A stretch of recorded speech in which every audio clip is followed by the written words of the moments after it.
Ilalagay tayo ng Panginoon sa tamang panahon. At sa oras na ito, hindi na po natin sayangin ang pagkakataon, though ito po ay last day ng ating celebration. Yung celebration lang ha, ito yung last day. Pero tomorrow, tuloy-tuloy pa rin ang gawain. Amen. Praise God. Hanggang hindi dumarating ang Panginoon, hallelujah, hindi pa tayo graduate sa paglilingkod. Amen. At we're so blessed na ang ating preacher ay mula pa po, mga kapatid, sa malayong lugar, sa northern part of the world. Pero ang ating mga ngaral, iba sa inyo, hindi siya kilala. Pero yung sabi ko sa inyo kanina, karamihan sa mga senior dito ay talagang kilalang kilala siya. Amen. Ang ating mga ngaral, ang New Life, Hong Kong, ang kanyang home church talaga. Sa loob ng 41 years, 27 years siya dito sa Hong Kong. Amen. Marami pong pinagdaanan ng kanilang ministry at dumating yung panahon, mga kapatid, after 27 years, ay nilagay sila ng Panginoon naman sa Jeddah. Kasama po si Brother Glenn. Si Brother Glenn, siya po ay drummer po natin noon, kung di ako nagkakamali. At si Pastor Rose, siya naman po ay ating pianista. Musician po siya noon, mga kapatid. At maliban doon, siya po ay teachers ng discipleship. Naging unit coordinator din po siya. Maraming ministry ang kanyang hinawakan. Praise God. Yes, naging coordinator siya sa Yunlong, kung hindi ako nagkakamali. Amen. Sa music coordinator. So, kumbaga maraming ministry ang pinadaan sa kanya ng Panginoon. At after 14 years sa Jeddah, amen, ang Diyos ay dinala po siya, mga kapatid, sa Ontario, Canada. At siya ngayon ang current pastor sa district po ng Ontario. Praise God. At siya po ay nabigyan na po ng ordained licensed minister. The first woman that received the ordained licensed minister. Dalawa, mga kapatid, grabe. Praise God. So, I don't want to waste now this time, and I ask the minister, woman of God, to minister to us the Word of God. Please welcome Minister Rose Misa. Ayan, mga kapatid, hallelujah. To preach the Word of God in season or out of season. Amen. Praise God. Praise so, Lord. Pastor Rose, yung iabot ng Friday group sa iyo ay kakulay nila. Pero hindi ito bayad, kundi ito'y pag-ibig ng Friday group sa iyo. At alam kong ito po ay makakatulong. Amen. Habang ikaw ay nandito sa Hong Kong. God bless, Pastor Rose. Pagpalain ka ng Panginoon. Preach the Word of God. Amen. God bless. Praise the Lord. Praise the Lord. Magandang hapon. Happy 41st anniversary. At hindi nagtatapos ang anniversary because this is the beginning of the rest of the church here on earth. Amen?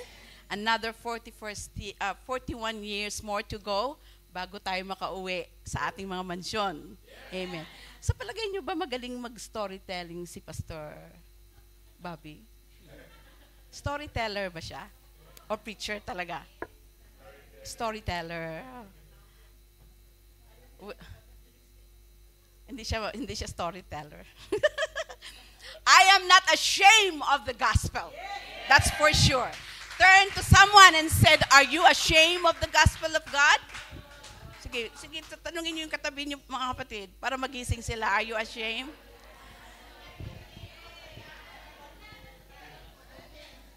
I am not ashamed of the gospel, mga kapatid. Otherwise, wala tayong 3 bisita kung ashamed tayo sa gospel. Amen? As we celebrate our 41st anniversary, we are filled with awe of God's undescribable work in the church. Hindi natin maunawaan kung paano. Hindi natin kayang unawain kung paano kumilos ang Diyos. Right? But each year, the beginning of the year, I came on the 2nd year anniversary of New Life Fellowship. I was baptized in November 27, 1988, baptized in water in Jesus' name, and I received the gift of the Holy Ghost, speak in tongues, as the Spirit gave utterance on January 8th of 1989. And from there, I climb up mountains and hills and cross rivers in my spiritual life. It's not easy. Pero tulad ng inawit nyo kanina, I'm not ashamed of the gospel. Kaya, praise the Lord. After all those challenges and chaos, nanalo pa rin ang Diyos sa buhay ko. Amen. Kaya tayo ngayon nandito, and without further ado, praise God, mamaya na tayo magpintuhan. Praise the Lord. Let's read the Word of God. Find in Psalm 78. Let's read it responsibly. Ang Friday group ay magpapatalo sa worship ng Thursday group. Sige nga, subukan nga natin gaano kalakas kayo magpuri sa Panginoon.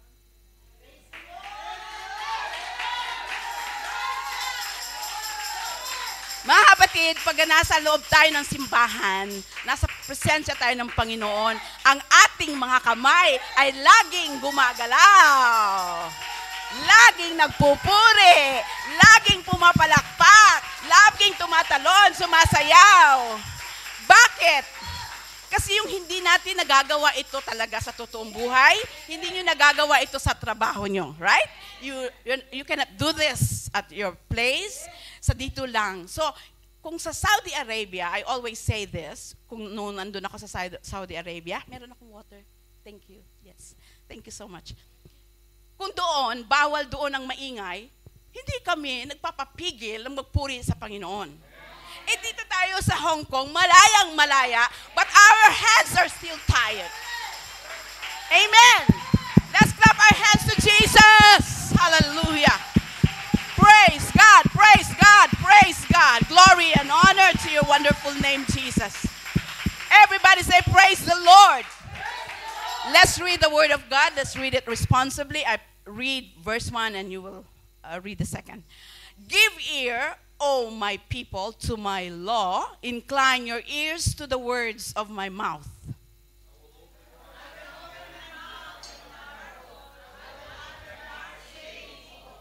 Oh, sabi nyo, ikaw yun.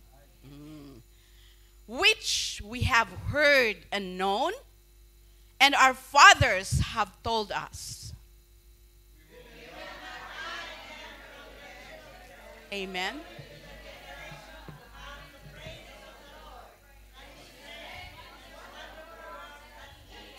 Amen. Verse 5 says, for he established a testimony in Jacob and appointed a law in Israel, which he commanded our fathers that they should make them known to their children.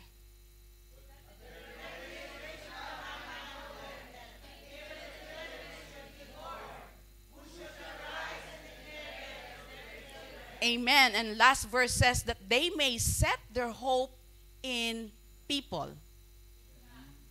They might set their hope in money. Oh, di ba? They might set their hope in their prestige life. Oh, di ba? They might set their hope in their qualification. Oh. That they may set their hope in their giftings. Oh, okay. So, we should put our hope in God and not forget the works, but keep His. Is that only every Friday? Every day. Hallelujah. Can you raise your hands to Jesus? Thank you, Lord God, for your word. Thank you for your reminder. Thank you, Lord God, for your inspiration. Thank you, Lord God, for your direction. Thank you, Lord God, for talking to us today. Thank you, Lord God, for strengthening us today. Thank you, Lord God, for loving us today. And Lord, most of all, thank you, Lord God, that you are our Heavenly Father in Jesus' name. Hallelujah. We thank you, Lord God, once again for this group, oh Lord God, of Friday brethren who, Lord God, desires more of you And Lord God, help them to be receptive. Help them, oh Lord God, to be opened in their heart and receive your blessings in their lives. Oh Lord God, and your servant can do nothing apart from you. And Lord, I surrender everything to you. I yield on your purpose. I yield on your power. I yield, oh Lord God, hallelujah, to your awesome presence. We thank you, Jesus, in your name alone we pray, Jesus. Amen and amen. Praise God. Turn to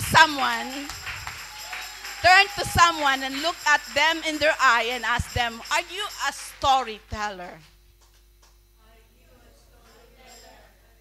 Are you a storyteller? Allow me this afternoon, Friday group, Wednesday, the Turmeric Wednesday, God reminded them when their heart is willing. Yesterday, the fresh breath of God. And today, the Lord challenged us. Are you a storyteller? Because the Lord said, echoes of faith, the story we must share. Hallelujah. Can we clap our hands to Jesus? God bless you. You may be seated. Ang ganda. God bless you, mga kapatid. Whew. Kaya nga, nag-decide na lang ako, Pastor, gawa mo ng background yung title natin kasi na-challenge ako kahapon. Akala ko talaga artistic na ako. Hindi pa pala, may smile. That's the best thing, na hindi tayo pwedeng maging comfortable kung anong meron tayo. Dahil kung anong meron tayo, akala natin the best na yun. Nakalimutan natin may best pa na ginawa ang Diyos. Amen? I always say this sa ating mga kapatid dito sa Hong Kong, as Pastor Librado mentioned, that this is my home church. It is my home church. At lumaki ako dito. Kung meron nakakilala sa ways ng Hong Kong, kung anong espiritu meron ng Hong Kong, isa na akong nakakalam. Okay? I always say this before, and I will say it again. Pagka pumunta tayo ng church, paglabas ng pinto ng trabaho mo sa employer mo, leave everything. Forget everything, at least for the day. Kung ilang oras ang iyong day off, you have to forget, brush off everything and leave it there. Step out at the employer's house as a brand new creation, looking forward for a blessing. Okay? So, paglabas mo at pagdating mo, ang problema, nagsimula ang isang kapatid na nagkwento ng kanyang problema, si sister na alam niya na kailangan niyang iiwan, sumagot na rin siya, ay, ganun din ako. Alam mo, ganun din ang amo ko. Laging sikat ang employer at ang experience kung gaano kahirap, kung kung minsan, praise the Lord, merong sasabi, ay, buti na lang, hindi ako, mabait ang employer ko, di ba, Sister Eve? Mabait ang amo ko. But the thing is, this is not what God has designed for us. When we go through, kaya nga kailangan natin ma-experience talaga ang Panginoon. When we give our life to God, sabi nga ni Jesus kay Nicodemus, except a man be born again, he cannot see the kingdom of God. Pero inulit pa ng Panginoon, He's not only satisfied with seeing, He wants you to experience it. So that's why He said again, except a man be born of water and of the Spirit, he cannot enter into the kingdom of God. So, it is emphasized that God wants us to experience. So, paano natin ma-experience, mga kapatid, ang bagong buhay, ang maayos na pamumuhay, kung doon lang umiikot ang buhay natin sa kwento natin? We need to remove that thing. You need to at least put aside so that you have to welcome a brand new thing, a brand new aral, a brand new lesson. I know Friday group, you know a lot, you learn a lot, but can I ask you today to put aside what you have learned so that you have space in your hand, in your heart, to receive a new thing from God? Amen? So, kaya meron tayong evangelism. This evangelism group, they will go out and talk to people. Now, they will not talk about about your nice dress, your nice clothes, where you graduate from your studies, and how good you are, how smart you are. They will not ask you that. They will tell you about something. When I was here, I went out with one particular sister, mga kapatid, na sabi niya, inimbita namin yung nung isang sister, sama ka sa amin. And then, sabi niya, bakit ako sasama sa inyo? Okay? So that's a very good question. Bakit nga naman siya sasama sa amin? And then this sister, she's already back in the Philippines. Sabi niya, may birthday sa church. So doon tumatak yung idea sa akin. So nag-iimbita lang tayo dahil may birthday? So nag-iimbita lang tayo dahil may kainan? So nag-iimbita lang tayo, we forget the purpose why we're there. So, kailangan masterin natin ang kwento. Because we exist because of this story. We are here because of this great story. We are here, we learn to clap our hands. Sa ating mga bisita, wala pa silang alam ngayon. Pero if they will stay, if they will listen to the story, they will somehow open their mind with understanding. And one day, they will learn how to tell the story. Can we clap our hands to Jesus? Hallelujah. Now, the word there is echoes. Paano na nga ba sa Tagalog ang echoes? Yes, Tagalog si Brother Joel. Alingaw-ngaw. That means we heard something and we relay it. And then that person who received that relay will relay it. So, nag-i-echo. Nag-i-echo. Dapat, ano ang dapat na nag-i-echo? Nag-i-echo lang ba ang mga problema natin? Nag-i-echo lang ba ang mga experience natin na kasakitan, ng karamdaman, ng problema, ng galit, ng tampo? Dapat ang nag-i-echo, ang nag-aalingaw-ngaw ay ang ating pananampalataya. Ang kwento na kung saan na-experience natin tumaas ng kamay at magsisi ng ating mga kasalanan, na-experience natin ang malubog sa tubig, nailibing ang ating lumang pagkatao, na-experience natin na makatanggap ng banal na Espiritu. Hallelujah! That story must be told, brethren. I will share to you one of my favorite verse that is in Psalms 33:4. I always challenge the brethren with this. The Bible said, "For the word of the Lord is right." Is it? You agree? So, coming with wearing a strawberry color is right? Amen. Dapat confident tayo, mga kapatid. Confident. For the word of the Lord is right. Palakpak sa Panginoon is right. Worshiping the Lord with all our strength is right. Why is it right? Because the next phrase, "and all His works are done in truth." Lahat ng ginagawa natin para sa Panginoon, magkukwento tayo, magsishare tayo, mag-imbita tayo. The Bible said, because of the crazy preacher, people are saved. Why did the Bible say, I rephrased it? Dahil tuwing magkukwento tayo ng kwento ng ating Panginoon, ang pag-ibig ng ating Panginoon, for people who are having a twisted mind, they will find it crazy. People who are twisted mind, they cannot understand it. There's no comprehension in them. Why? Because they didn't experience the story of what we have received. Kaya hindi tayo pwedeng magalit sa kanila.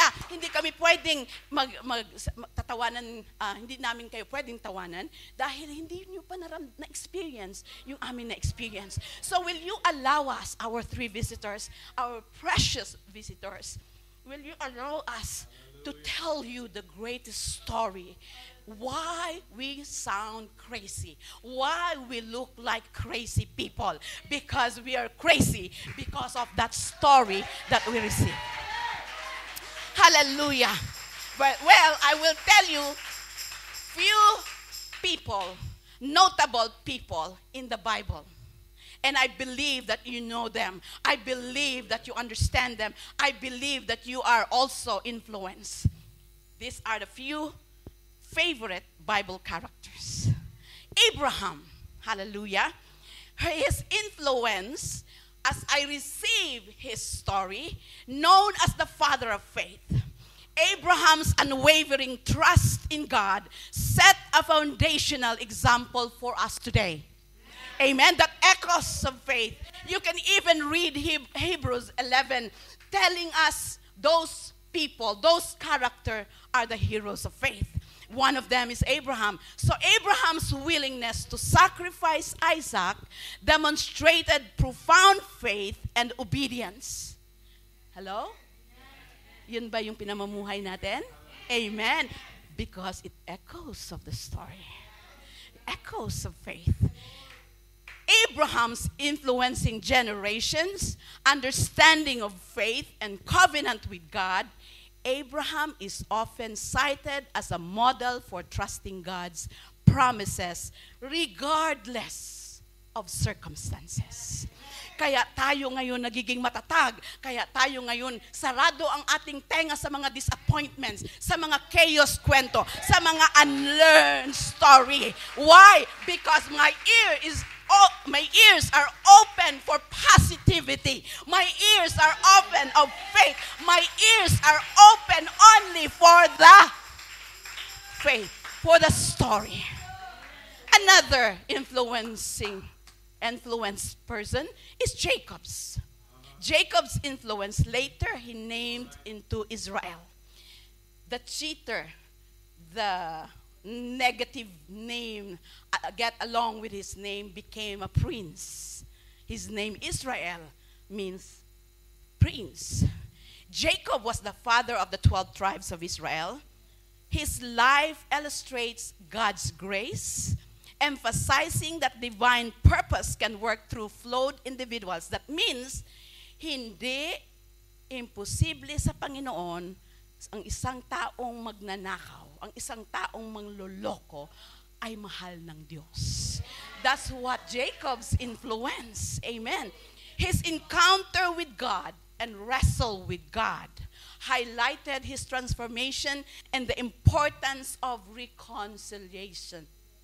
Kaya tayo nag-a-advise sa mga kapatid, pagka meron samaan ng loob, wag na nating patagalin, wag na nating i-fire out, i-reconcile na natin kaagad. Why? Because of these echoes of faith, we hold on to that.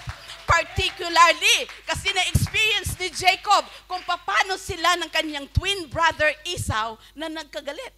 Kaya hanggang ngayon, ang Saudi Arabia, yan ay mga kamag-anak ni Esau ay galit sa atin ng mga Kristiyano.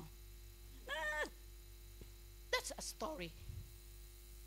Pero kailangan natin palawakan ang ating pag-iisip. Kasi yan ang gusto ng ating Panginoon. Huwag nating i-isolate ang isip. Ayan, magnanakaw yan. Kung ano ang kwento niyan, it will end up like that. Oh, come on. Jacob is one of them. He became a prince as according to God. Ibig sabihin sa Panginoon, erase ang negativity. Hallelujah. Echoes of faith. This another woman influence. She was a Jewish queen of Persia. Ano naman kaya ang influence ito sa buhay natin ngayon? Esther's bravery in risking her life to save her people showcases courage and divine providence. Huwag tayong matakot. Kung may giyera ang Iran versus Israel, huwag tayong matakot. Ang nag-echo dyan sa atin ay manalangin na hindi tayo maapektuhan, na hindi masasaktan ang marami pang Israelites dahil sila ay anak ng Diyos na katulad natin. Sila ang heritage ng ating pananampalataya. Kaya tayo ay magpakatatag para sa kanila din at para din sa atin. So si Esther ay isang halimbawa natin na lagi tayong manalangin, mag-ayuno. Yan ang kanyang influence sa atin. Esther's narrative emphasizes that God can work through anyone, including our three visitors. Huwag kayong mag-alala mga kapatid, bago kami naging look like this, we looked like you before. Baka natakot kayo, parang yung kapatid ko noon. Pag pumasok ba ako dyan sa church mo, magiging katulad mo rin ako? Ayoko. Pero tanungin mo siya kung nasan siya ngayon. Mas mahaba pa ang damit niya sa damit ko. Mas close pa siya sa pagdating sa pananampalataya. Amen? Why? Because if you experience God, the story that we receive make us through experience. Hallelujah. Come on, clap your hands to Jesus. Another woman who is influencing. If you heard Jael's influence, a notable figure for her decisive role, siya lang naman ang pumatay kay Commander Sisera. Imaginein mo, andun lang siya sa tent niya. Ito si Sisera, hinahabol ng mga sundalo ng Panginoon.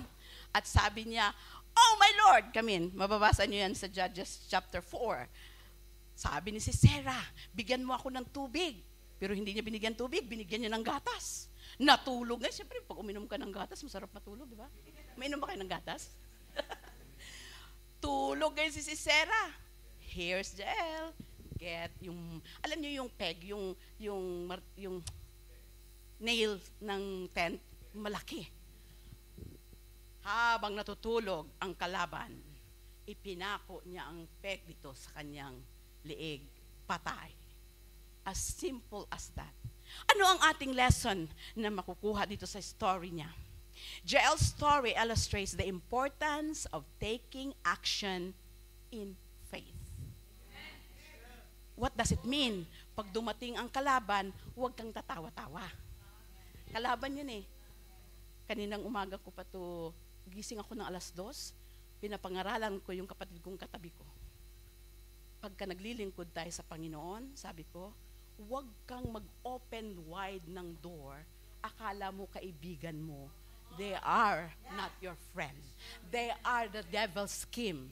Therefore, close the door, kneel down, and ask God. That's how Jael fights. That's how. Demonstrating, hallelujah. And one thing that Jael said, tayong mga babae, kahit sabihin nila na wala kang karapat-dapat na mangaral, si Jael, regardless of the gender or status, can be used by God for His glory. Amen? Amen? Friday group, mas maraming babae, pero naluluwalhati ang Diyos sa ating pananampalataya, sa ating paglilingkod, sa ating pag-ibig, sa bawat isa, at hindi natin kayang ibigin ang bawat isa pag hindi magsimula sa ating mga sarili. Mahalin natin, ibigin natin ang ating mga sarili para tayo kaaya-aya sa ating Panginoon. Mahalin natin ang ating mga kapatid. Mahalin natin ang mga tao na nasa labas. After all, because of souls. Hallelujah. Come on, clap your hands to Jesus. Gideon's a judge of Israel. Gideon's ang kanyang personality is very fearful. Takot palagi. Pero ginamit siya ng Panginoon na judge ng Israel. Takutin, but transform into boldness as he led Israel to victory over Midianites with only 300 men. Alam niyo ang kwento niya, napakaganda. Libo-libo. Pero binabawasan ng Panginoon, binabawasan. Hanggang sa naging 300 na lang sila. At so good! Why? Because if God will let Gideon lead thousands, he will take God's glory. Kaya, sa araw ng labanan, 300, ang kaluwalhatian, ang pagpupuri at pagsasamba lamang sa ating Panginoon.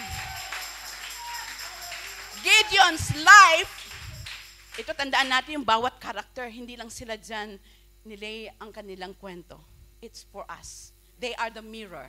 And we are facing the mirror, and we need to put on that influence. So, Gideon's influence reflects themes of doubt. Hello, sa mga doubter. Faith, and God's power to work through human weakness. So, dinisplay yan ng Panginoon para makita natin na kahit pala marami akong kahinaan, kung matuto lang talaga akong manalampalataya, manalig sa Diyos, maglingkod sa Diyos, pakinggan ng Diyos, ako ay lalakas, lalakas, lalakas. Hallelujah. So Gideon's story serves as a reminder that God equips those He calls. Hello? So sabi ng Colossians, tumawag siya ng mga mangmang para hiyain ang mga matatalino. Tumawag siya ng mahihina para hiyain ang malalakas. We are one of those. Yes? At ngayon, tingnan niyo, look what the Lord has done. Hindi lang tayo yung fearful, yung doubtful. Hindi lang tayo normal na mga tao, kundi tayo ay strawberry din. Lahat ng mga strawberry, mag-praise the Lord.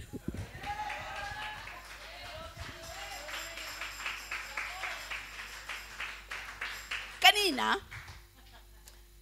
patalastas muna mga kapatid. Sabi ko, ay, tomato sila. Hindi pwedeng kainin kasi ang green na tomato. Sabi ko, apple. Hindi din, kasi may green apple. Nung sinabi ni Sister Cynthia na strawberry, ay, oo, kasi hindi mo pwedeng kainin pag green pa. Strawberry na lang. Palakpak sa Panginoon. Gusto niyo pa bang makinig ng mga influence kung bakit tayo nagiging matatag? David, a man of God's own heart. He is a friend of God. And there was a sister in Canada who asked me, Pastor, how can be David a friend of God when he is the adulterous man? I said, well, there's always two sides of every story, you know. You only hear the bad side. Kaya wag tayo, pagka meron lumapit sa inyo, sister, naku, si sister ganito, ganito, ganito. Wag kayo kaagad tumuldo kasi mayroong there's another flip of the story. Kaya kung may narinig kayo na dati ako ay masungit yan dati. Yung kwento lang yun. Hindi nyo pa ako nakilala o ngayon nakilala nyo na ako, masungit ba ako? Hindi. Meron tayong kapatiran, bata pa dyan. So, ganito rin ang tema ng preaching. Okay, Joshua, do you think your pastor is masungit? Ang lakas ng boses niya, sometimes. Sabi ko gano'n, very good. At least, pagka nagsusungit ka, nararamdaman nila. Pero we don't dwell on that. Because there's always, we cannot erase, just like David. David, yes, he is a sinner like us, but he demonstrated how much you commit sin, God forgives. When you come truly. Diba sa kanya yung Psalms 51? Diba? Napakagandang basahin at maramdaman mo ang totoong pagsisisi ng iyong kasalanan. Let's go back to born again. Born again is an experience that you cannot go to heaven without it. So, kahapon, nung nagbaptize ako, confident ako na magsabi doon sa tatlo nating nabaptize na that is it. That's it, sisters. Your old life is buried in the water. Not in the water, but in Jesus' name. When you come out from the water, you are a new creation because you already buried. May patay bang bumabalik? Wala, di ba? Pero, I wonder, there are times that we come back as a dead person with our unsurrendered life. David, on the other hand, he surrendered everything, every ugliness, wickedness, emptiness, his adulterous spirit. That's how David influenced our lives.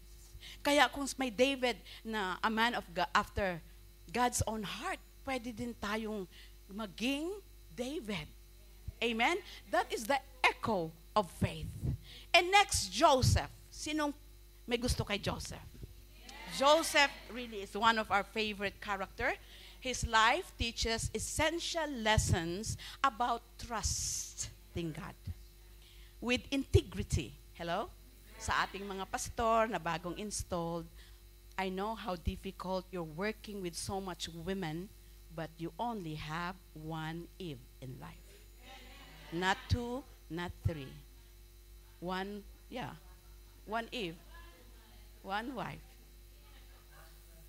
I can assure you that when you give your life to God, God will protect your integrity. I can testify it to you. I'm working in Canada, working with so much men. As pastor, I'm the second woman ordained in Ontario, Canada. The first one is Sister Emma Soprifina. She came also here in New Life. Nag-retire na siya. Sabi niya matanda na daw siya. Ayaw niya na lang magpastor. Kaya tumutulong na lang siya sa isang simbahan. And I'm the second ordained pastor to lead a church with 50 people. At hindi ko, may mga kwento na natanggap ako na according to them, my predecessor said, I stole it from him. Okay, that's the story. But when like Pastor Mike Laksamana, he heard that and he came and preached and he told the congregation that, is it true that Pastor Misa stole this church from so and so?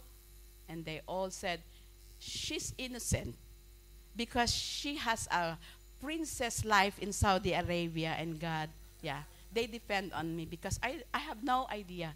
God only told me this will be your future church in 2019, and true for what God had said, he brought me in 2022. The church voted for yes, everyone yes, and then I came back in 2023 January to be installed as a pastor. Nung na-elect ako, that's my testimony to you today. When I was elected in September of 2022, I went back to Saudi Arabia because ginaganon ko pa yung ulo ko. Hi, I cannot. But what about Brother Glenn? I cannot leave my husband alone. He is weak. He doesn't know how to cook. He doesn't know how to take care of himself. I need to go back. But when I went back, I even tried to go back to my work where God asked me to step out from my comfort zone. That's how God deals with me. So step out from your comfort zone, from my good job, and from my princess life with my husband. So, nung bumalik ako, after my election, that was September of 2022, I went back to Saudi Arabia. And then, when I was there, hindi ako masaya. Hindi ako nakakapagtulog. So, I seek God's face. Talaga, Lord, hindi ito dream. This is real. Iiwanan ko kasi Brother Glenn is not ready to go to Canada. Mahal niya ang trabaho niya. Maganda ang kinikita niya. At sabi niya, doon ka. And we sat down and talked. Sabi niya, masyadong mahal ang life sa Canada.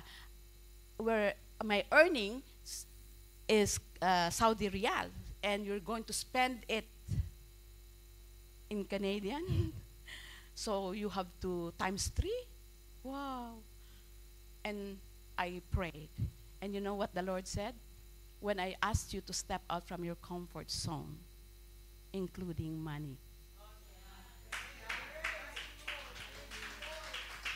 Kung kilala niyo ako, mahilig ako sa bag, mahilig ako sa sapatos, mahilig ako sa ano. So, Lord, mawawala lahat yung shopping ko. Then, the Lord said, I will put right people in your life. So, bumalik ako ng January of 2023 with my visa, working visa under Ontario District.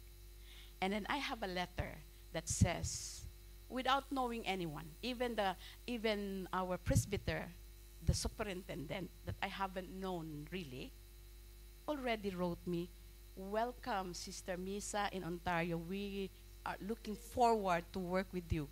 Huh. And then I read, and then they said, "We will support you financially," because the church has no money. Kung bakit naging hurting church yon? Dahil someone took the money. And we are under the scrutiny of the revenue because they don't report the finances of someone who lead there. You don't need to know, but that's the story of the church. And my predecessor, the second one, so the first one who took everything and left the church hurting, the second leader is not a pastor, but he was in charge to work with the finances sa revenue. Kasi okay, so umalis yung unang pastor, bankrupt ang church, ang pumalit, matanda, hindi siya marunong magturo, but then he knows about processing the revenue. At yung kalahati yun, during the COVID, ay umalis ang kalahati. And the second time, na hurting, and then my name went into. So, during the COVID, na wala silang pastor, dahil hindi marunong mangaral yung tinalaga ng district, I was the one who is preaching every Sunday to them via Zoom. So that's why most of them doesn't know me, but most of them know me, including my sister. They are the one who welcomed me, and then they knew me because every Sunday I was the one who's preaching them. But I never thought of going there, really. Hindi ko talaga gusto. Pero nung dumating ako at na-install ako, and the Lord, when they're praying for me with the board of directors and board of the Ontario district, they were praying for me, and then the Lord showed me everything, the flashback ng 2019. This is the church that I told you, this will be your future church. Have I told you that you have to step out from your comfort zone? Ay, grabe ang iyak ko ng installation. Grabe, babaha ang luha. Why? It's because this is a story that I received. The story that I received from all the pastors who I allowed to speak in my life. Kaya mga kapatid, napakahalaga ng meron tayong pastor. Because they are the one who sent by God to speak in our lives. Don't underestimate the pastors. Don't underestimate the sister. Don't underestimate the elders, because they are the one who echoes our faith. At pagka nakakarinig tayo ng negative, ay pastor pa man din siya, ay kapatid pa man din siya, ay leader pa man din siya. They are just human. They are not there to be hurt. They are there to be blessed by each other. We have to pray. Amen? Palakpakan natin ang ating Panginoon. Another influence man is Paul. Paul, we know that if he didn't say yes to God's calling, Gentile doesn't have an apostle. Thank God for his perseverance and his significance in teaching our lives of fighting his faith. So, I can go on and on, mga kapatid, notable people in the Bible, but the story that we really want to hear is the greatest story must be told. Jesus Christ, our Lord, our Redeemer. The life and teachings not only provide spiritual guidance and moral foundation. Sabi ng ibang pananampalataya, si Jesus ay sugo lamang. Si Jesus ay maliit na Diyos. Ang malaking na Diyos ay ang Diyos Ama. Si Jesus ay ganito. Si Jesus ay tao lamang. Ngunit sa akin, si Jesus ang aking Panginoon. Si Jesus ang aking tagapagligtas. Hallelujah.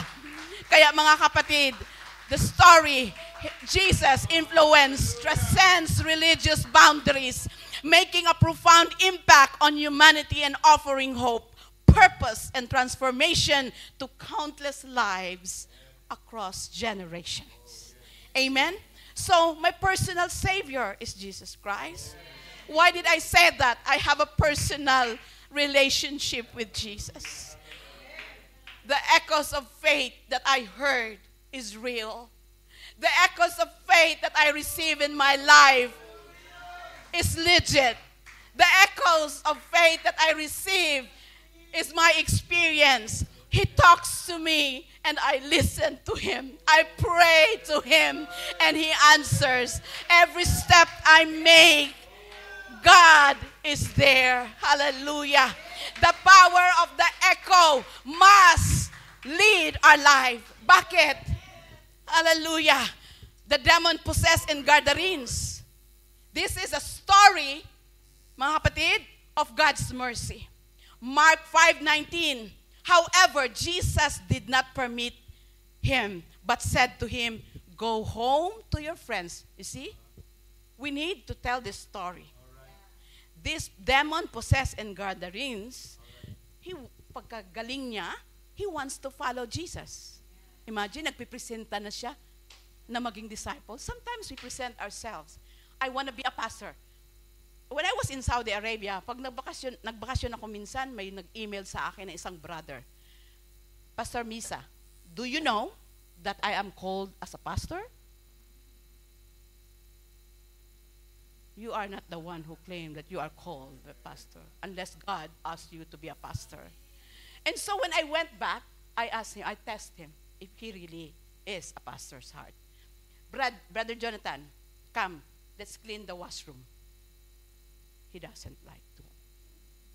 Oh, akala ko ba tinawag kang pastor? Pastor, bakit mo ako palilinisin ng toilet? Professional ako. Until now, I use that as influence in my life, that I will never behave such spirit. At so ganito ang nangyari dito kay Gadarene man. But look what Jesus said, go home to your friends and tell them this story. What great things the Lord has done for you and how He has got passion on you. Now, if this story, we heard this, we read this, tayo ba na nahihirapan sa trabaho natin? Papasok ba tayo sa simbahan at lagi nating ipagmamalaki, ipapayagpag ang mga problema natin? Ipapamayagpag natin ang ating mga masakit na problema, mga karanasan sa buhay? No! That's already done! It's already buried in baptism in water. All you have to do is to tell the story of what you experienced with God. You have to tell the story how great God is. Hallelujah. Come on, palakpakan natin ang ating Panginoon. And also, there's another story to tell. Legacy of faith. Naikukwento ba natin yung ating pananampalataya? Na kahit wala kang pera, na kahit kuminsan nahihiya kang sabihin na Kristiyano ka pero wala kang pera, mayaman ang Diyos mo pero pobre ka? Oh. Paano nila masasabihin na mayaman ang Diyos mo, titingnan ka nila mula ulo hanggang pa? You don't behave such. 2 Timothy 1:5. When I call to remembrance the genuine, everybody say genuine. Genuine faith that is in you. That's the story. That's the echoes of faith when you receive that genuine faith. Which dwelt first in your grandmother. The heritage is from the grandmother Louise and your mother Eunice. And I'm persuaded is in you also.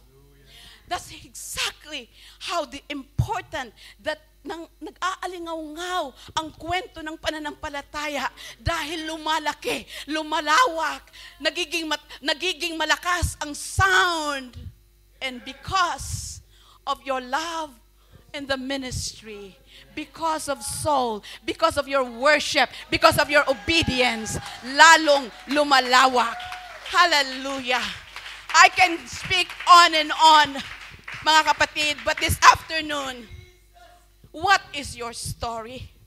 Aside from your employer, aside from your failure in marriage, aside from hurt, aside from your needs, what is your story to tell? Hallelujah. Because Jeremiah 29:11, the Lord assured us, for I know the plans I have for you, declares the Lord, plans to prosper. Hallelujah. And not to harm you. Plans to give you peace, hope, and future. That is your story. That's supposed to be your story. Na every time we talk about our life, every time we open our lips, it should be couple of grace, couple of hope. It goes with it. Nagkukwentuhan tayo, yes, kami mga lingkod ng Diyos, humuhugot kami ng lakas sa bawat isa, sa mga crazy stories. But we make sure that we don't hurt someone with that kwentuhan. Yan ay nagpapalakas kami. Katulad niya, magkukwento si Pastor Nilo, I take it as a strength. At pupulutin ko ang maganda, itatapon ko ang pangit na hindi significant sa paglilingkod ko sa Panginoon. That's supposed to be our behavior because God already knows His plan for us. Sa ating mga bisita, you might wonder, what is this people? You might feel strange, but this is the truth. Bago ka pa pinanganak, may plano na ang Diyos sa'yo. Your life is not a random. They are part of God's intentional design. Everybody say intentional. Kailangan wag tayo maging intentional na negative. Wag tayo maging intentional na gossiper. Wag tayo maging intentional na hard-headed. But we have to be intentional storyteller of the greatness of God. That intentional design in your life is filled with God's purpose and direction. My next question to you is, what is your influence? Ano pang influence natin? Hindi tayo kailangan mag-influence na, ito, pagka kailangan mo ang Google at walang internet, tanungin mo si Sister Marisa. That's not kind of influence. We don't want to be named or labeled with something that is insignificant with God. We want to be yan. Pagka tinawag tayong holy, it's okay. Pag tinawag tayong praise the Lord, it's okay. Pag tinawag tayong mahaba ang damit, wag lang tayong sabihan na mahaba din ang dila. Wag yun. Kasi hindi tayo, ano yung aswang daw na mahaba ang dila? Hindi tayo ganon. So we have to erase that thing. We don't entertain such spirit.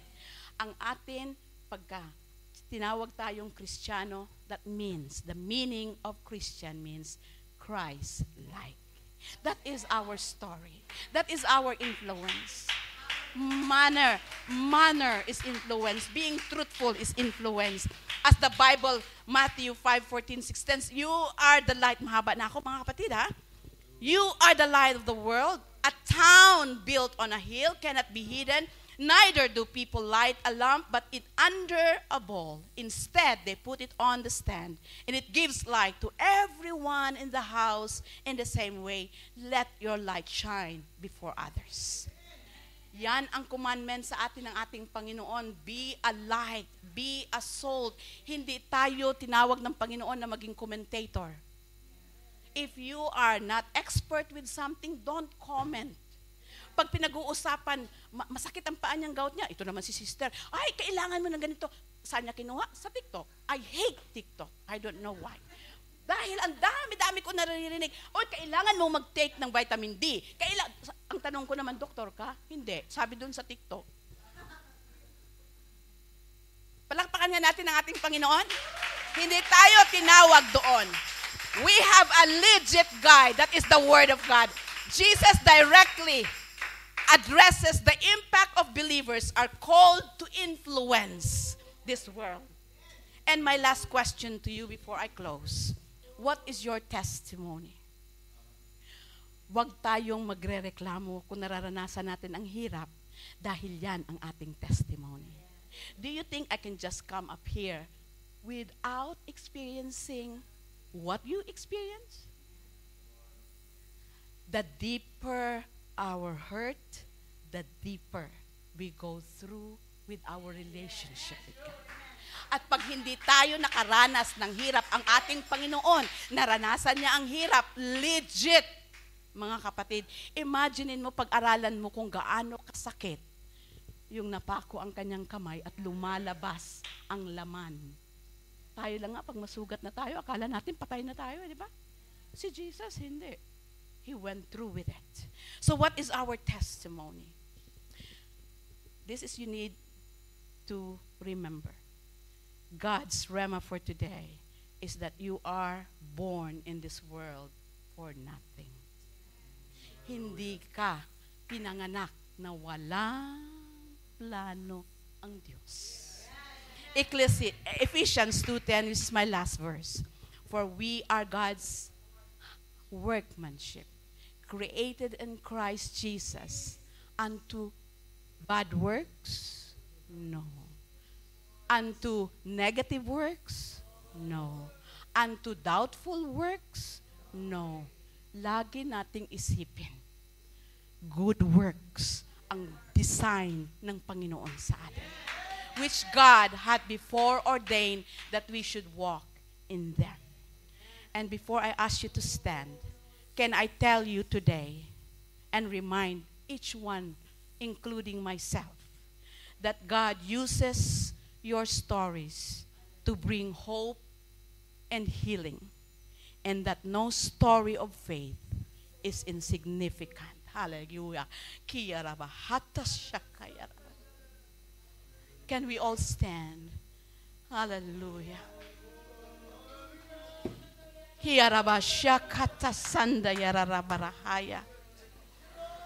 I'm grateful for the life of Pastor Nilo Plaza and his wife, Sister Ping. I'm grateful for the story of Pastor Librado and Sister Cynthia Librado's life. I'm grateful for the life and story of Pastor Joel Buhia and Sister Lydia. I'm so grateful for the life of Pastor John Contillo and Sister Kay. And I'm grateful to hear your testimony today. But we are called, brethren, not to dwell on negative of our life, the chaotic experience of what the world is going through, what the world throw at you. Yes, we have to keep it as our testimony, because your story is valuable in the work of God. Your story is chosen by God to tell the world that He is real, that God is real, that God is God, that God is Lord, that God is Savior, that God is eternal God, who promised us with eternal life. Sige mga kapatid,